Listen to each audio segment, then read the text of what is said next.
Hello everyone, welcome back to a new video. মায়ের বার্থডের behind the scene নিয়ে চলে এসেছি, যে সারাদিন কী করেছি সেগুলো। তো আগের দিন রাত্রিবেলাতেই ম্যারিনেট করার জন্য এখানে চিকেন বাবা আগে এনে দিয়েছিল, আর সেগুলোকে ওভারনাইট ম্যারিনেট করতে রেখে দিয়েছিলাম। ঘুম থেকে উঠেই লুচি আর পায়েসটা করে নিয়েছিলাম, মা ঘুগনিটা করে নিয়েছিল ব্রেকফাস্টের জন্য। আমি খাবো একটু। হাই বিট্টু। হাই। আর এই যে আমাদের বার্থডে গার্ল নিজেই পরিবেশন করছে।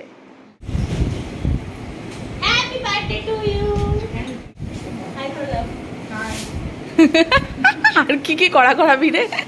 এই বীরভূমে বিটি মুড়ি খাচ্ছে, আমিও বীরভূমে বিটি, কিন্তু ওইদিকে বার্থডে গার্ল বলছে আমিও তাই, আমিও মুড়ি খাই, কিন্তু লুচি আমার সবচেয়ে ফেভারিট, আমি তো লুচিই খাবো। রান্নাঘর দখল করেছে এই দুজন মহারানী।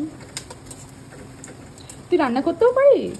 আমি খালি রিলস বানাই। হ্যাঁ, আমি তো ভাবলাম শুধু দেবকে ফুলই দিতে পারি। আমরা তো অশিক্ষিত। হ্যাঁ সেটাই। তুই কি পড়াশোনা করিস নি, শুধু রান্না করছিস?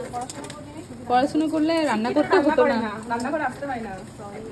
অশিক্ষিত হয়ে আবার আমি অনেক অশিক্ষিত বানাচ্ছি কলেজে গিয়ে। হ্যাঁ সেটাই। তো এদিকে চম্পা করছিল দই মাছ, আর আমি বসিয়ে দিয়েছিলাম পনির। আমাদের আজকে টেস্টার খাবার টেস্ট করে জানাচ্ছে কেমন হচ্ছে না হচ্ছে। আর ইনি এখন কেক আনতে যাবেন, সবাই মিলে করি কাজ হারি জিতি নাহিলার। অন্যদিকে বিট্টু চলে গেল চালগুলো ধুয়ে নেওয়ার জন্য, কারণ একটু ভাতও হবে।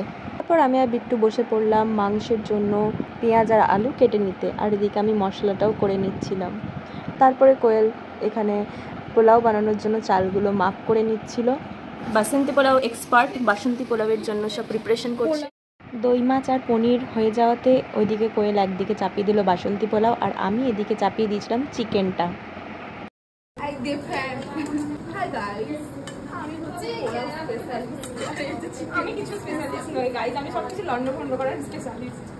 কথা ছিল সকাল 9টার সময় আসার, এখন বাজছে দুপুর 1:30টা। চম্পা এসছে? চম্পা কখন এসছে জানিস তুই? যে আমাদের আজকে ফুড টেস্টার, তাকে দিয়ে সমস্ত খাবারগুলো টেস্ট করানো হচ্ছে। এরপরে চিকেনের পালা, আমাদের ভাগে যাতে কম না পড়ে যায় তাই টেস্ট করার জন্য আমরা একটা ছোট্ট পিস দিয়েছি ওকে টেস্ট করতে।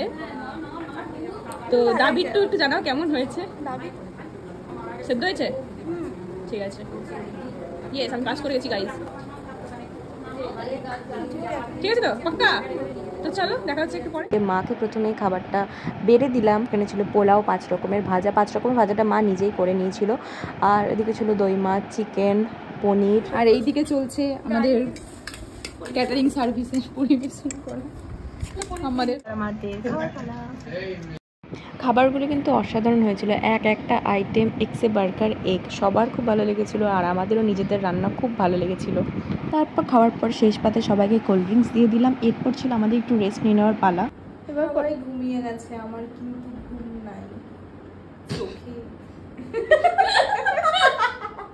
স্ক্রিপ্টেড কোনো কিছু করতে গেলে আমাদের এরকমই অবস্থা হয়। আমরা একদম রেডি হয়ে গেছি এখন ফটোশুটের জন্য। এরপরে মায়ের বার্থডে কেক কাটিং হবে। এই যে আমার সুন্দরী, আর এই যে আরেকটি, কেমন লাগছে গাইস? আর এই যে আমাদের ক্যামেরা ওম্যান।